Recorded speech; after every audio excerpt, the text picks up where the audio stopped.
మీనరాశి. మీనరాశి వాళ్ళకి ఈ వారం అంతా కూడా యథావిధిగా గత వారం ఉన్నట్టుగానే ఉత్సాహంగా మనసు ఉల్లాసంగా ఉంటుంది. పెద్దగా చికాకులు ఉండకపోవచ్చు. వివాహ సంబంధాల విషయాలలో మీరు చేసేటువంటి ప్రయత్నం సఫలమయ్యేటువంటి అవకాశాలు కూడా కనబడుతున్నాయి. కొంతమందికి వివాహ ప్రాప్తి కూడా కనబడుతుంది. చాలా కాలంగా ఎదురు చూస్తున్నటువంటి, ముఖ్యంగా సంతానం కోసం ఎదురు చూస్తున్నటువంటి వాళ్ళకి ఏదైనా ఒక శుభవార్త వినేటువంటి అవకాశం కూడా కనపడుతోంది.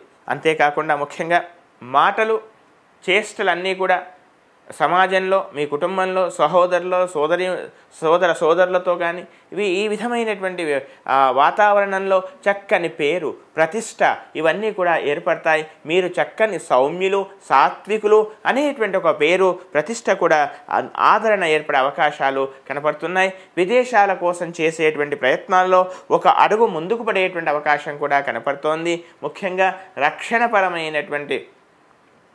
రక్షణ శాఖలలో, మిలిటరీ ఇలాంటి వాటిలలో ఉద్యోగం కోసం ప్రయత్నం చేసేటువంటి వాళ్ళకు కూడా కొంత అనుకూలత, శుభవార్తలు వినేటువంటి అవకాశాలు కూడా కనపడుతున్నాయి. అంతేకాకుండా ఉద్యోగస్తులు ముఖ్యంగా మీరు చేసేటువంటి కృషికి, మీలో ఉండేటువంటి నైపుణ్యానికి యాజమాన్యం గుర్తిస్తుంది. కానీ ఏ విధంగానైతే గుర్తించిందో ప్రస్తుతం మీరు నిర్వర్తిస్తున్న బాధ్యతకి అదనపు బాధ్యతలు కూడా మీకు నిర్వర్తించాల్సిన పరిస్థితి. కానీ వేతనంలో కానీ, మీకు రావాల్సిన లబ్ధిలో కానీ అంత పెద్దగా మార్పులు ఉండకపోవచ్చు.